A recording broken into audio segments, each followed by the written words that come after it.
Salom yaxshilar. Bugun ko'chani ubur qilishga qaror qildim. Ko'cha emas, tapchan. Bu tapchanda mendan boshqa hamma narsa bor.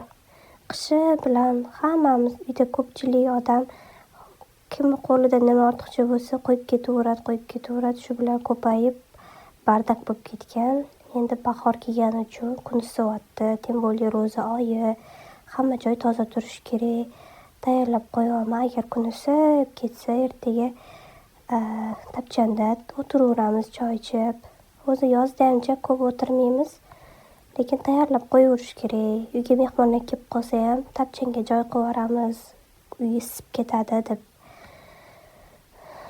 Hozir uydaman. Bitta qizim bor, ikkinchisi Xudo xolasa endi keladi. Zerikkanimdan shunaqa videolar olishni rosa yaxshi ko'raman. Meni hobbiyim, ovqatlar pishiraman.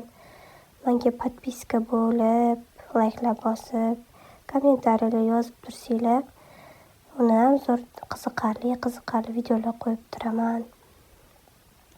Men o'zi kazashkaman.